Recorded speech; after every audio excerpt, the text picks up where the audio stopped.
Hey Belleville Sens fans, it's Olivia Seville, your in-game host, and today I'm joined by several special guests as we talk about women in hockey. So we'll start off by telling us, how did you get into the current role you're in, and what is your previous experience?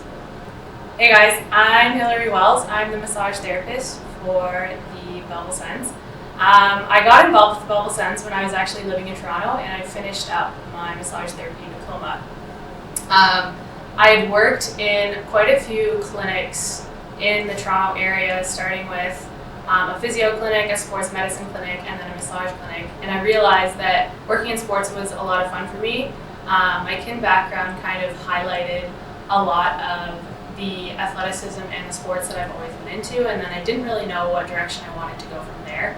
So naturally, I tried a bunch of different career pathways, and sports just seemed to be something that I was really passionate about in the workplace.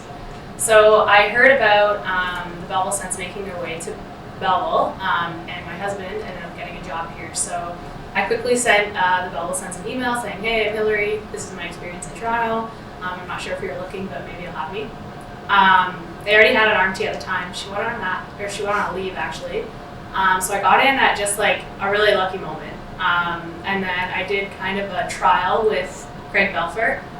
Craig and I got along really well, and he kept me on for the next season. So that's very quickly my story of how I got in. Awesome, thank you. I'm Brian Matthews. I'm the Senior Vice President of Business Operations for the Belleville Senators. And yeah, I definitely didn't think that this is somewhere I would be necessarily, probably 10, 14 years ago.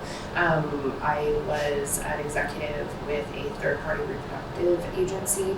We dealt with servicing egg donation throughout Canada and the world, and that was a huge passion of mine, and alternative family building was really important to me. And I was traveling quite a lot for work, and for my family it made sense for me to be closer to home, and I was introduced to the leadership here with the Belleville Sens at the time, and decided that this might be somewhere where I could make a difference, and so yeah, it's been a journey. I came on as the marketing manager and have been promoted on through the role that I'm in now, and learning a lot about the league. Yeah. I'm Nicole Mills. I'm the team physio. I've been with the Belleville Sens since 2017, so the first season here in Belleville. My experience, hockey's been part of my life since I was a kid playing hockey, and then into my 20s I coached as trainer for the NAPNI Crunch team, and then also for the Junior C team in NAPNI. And then I worked here in Belleville, and my former boss knew that I was passionate about hockey and obviously about my career as a physio as well. And I was actually on mat leave with my second when my boss called me and said he had a pretty exciting opportunity for me, and said that the Belleville Sens are coming to town, and Craig, the athletic therapist, was looking for a physio to at a part-time level. And so I jumped right on it, didn't even hesitate. I don't even know if I asked my husband. I was in. I was super excited for the opportunity. So Craig and I got along really well. I enjoy working with professional athletes, and I'm happy that I'm here 5 years later. So Hillary and Nicole, you guys spend a lot of time with the team. Have you ever had to face locker room culture, or have you experienced times when you kind of felt like you had to stay quiet in order to keep your job? I've never experienced an instance. Luckily, I've never experienced an instance where I might lose my job. There's a few humorous instances. Stuff gets brought up, and then there was one that I can pull from really quickly here. Like the coaches in the treatment room. There's always treatment room banter. Someone's telling a story, and it's somewhat vulgar, somewhat not. It's not important because nobody remembers it. But someone was like, "Oh, there's a lady present," and one of the coaches goes, No, there's no gender here. You're going to continue." So that kind of just put that perspective out there, like, okay, if this is that vulgar, then maybe you should be saying it, but also maybe you should just say it because we're all equals here. And that kind of hit me in a good way.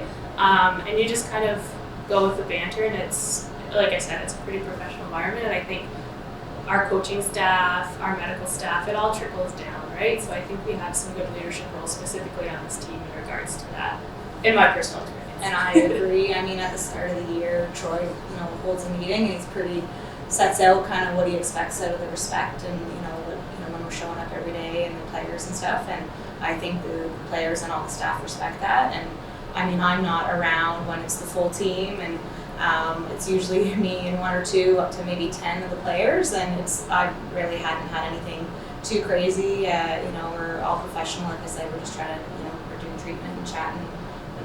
Nothing's too out of this world in terms of discussion. It's all professional. It's been good. Good, that's good to hear. And Brienne, being one of the only women in a senior leadership position on a professional hockey team, what challenges have you had to overcome in order to achieve success?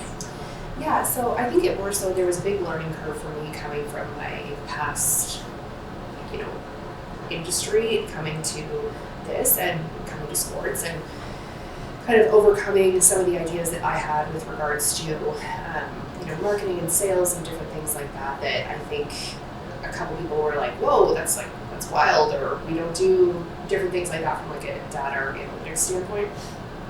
They were pretty segmented to my role. But when I first was promoted into this role, we every single Monday morning we have a full staff meeting, and I had hired all of the staff at the time. We had come back from the pandemic. Everyone had been furloughed during the pandemic, and it was just myself and one other leadership person who remained. And when I got promoted, I had talked to him about it, and on the Monday morning we all come to the meeting, and there was one chair that was open, and it was at the head of the table, and I went to go and sit down, and he pulled me out of the meeting and said, you're not going to sit there because hierarchy is really important. So you can move your chair over and you can sit in the corner, and I'm going to sit at the head of the table. And at the time, I just thought, okay, cool. I'll sit somewhere else. That's fine. But the more that I thought about it, it's those, it was a little microaggression that he had, where he was going to kind of show everyone that while I had been promoted and now I was in charge of the organization, he still had a very valuable role to play in that. And that was a difficult moment for me to kind of deal with after it happened, more so when I started to think about it more. Was there things that you kind of changed about how you interacted with people to avoid that in the future? Oh yeah, 100%. I definitely felt like I went out of my way to try and overly respect him in front of other people or overly include him in decision making. It was actually a really difficult time for a couple of months before he moved on from the organization. Not because there was really any reason for it to be like that. It just kind of, I felt like I was really overdoing it to try and make him comfortable with what had happened. And it's never an easy thing when you're an equal to someone and then you get promoted above them.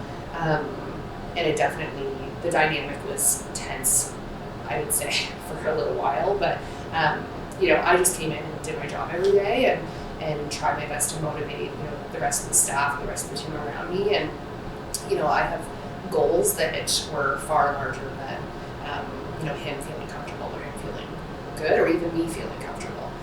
The organization needs to succeed in a very big way, and that's always going to be my priority over my own feelings about a situation, for sure. Mm-hmm. And how important is the Hockey is for Everyone initiative, specifically their efforts to highlight women in hockey in terms of improving the industry?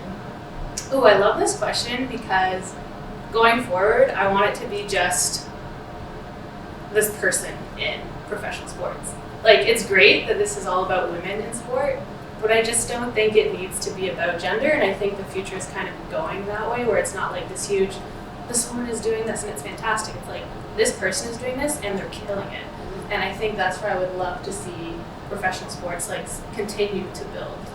I mean, personally, having a 7-year-old daughter, and she's just starting in her own hockey. She's in U9 this year and playing on her first team, and to see her mom, loving hockey, and I'm seeing her starting to love it as much as I am. I think it's just good for a person for her to be able to look up to me and see that if she wants to go into a career in hockey or whatever it may be, that she has that opportunity, whether it's playing or on staff or whatever role, and then to spread from that, her teammates and her friends growing up, it'd be nice for them to see that there are opportunities that aren't just gender restricted.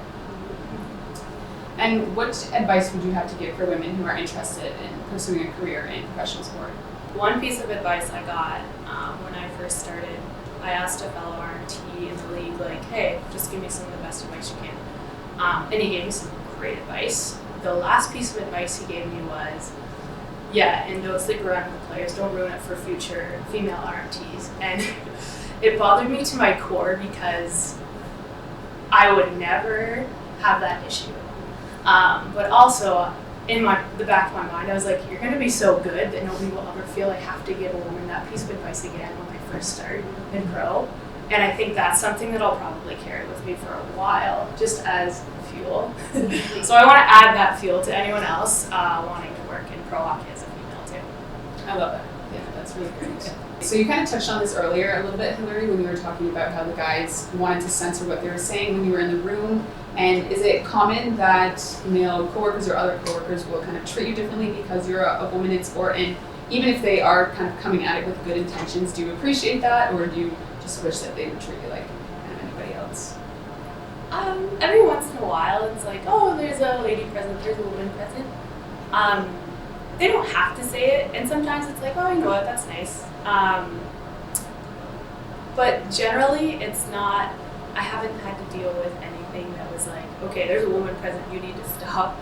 But I think the general consensus is, if you think you can't say it in front of me because it's too vulgar, then maybe question why you're saying it in the first place. And I think that none of that is ever said in front of me. I don't know what goes on behind the scenes. I don't need to know.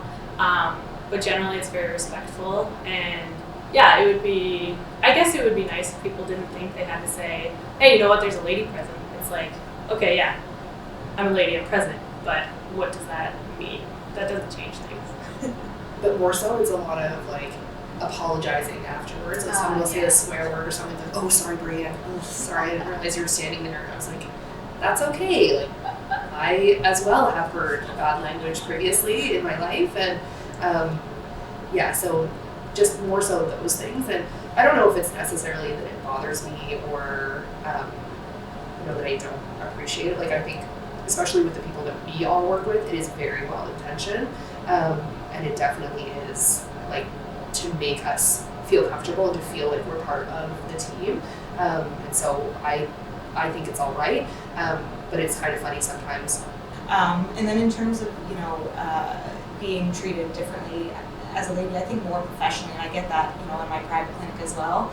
Sometimes being a female physio, even though I think statistically there are more female physios than males, sometimes initially working with male athletes, they kind of like, oh, are you going to be as skilled as, the male therapists that we've worked with in the past and stuff. And but again, just like we've touched on before, like you earn your spot, you earn your respect, you treat them, you talk about their goals, you assess them, and you treat them the way we've learned to treat and get the players better. And it goes pretty quick to show that we're good at our jobs. It doesn't matter what gender we are.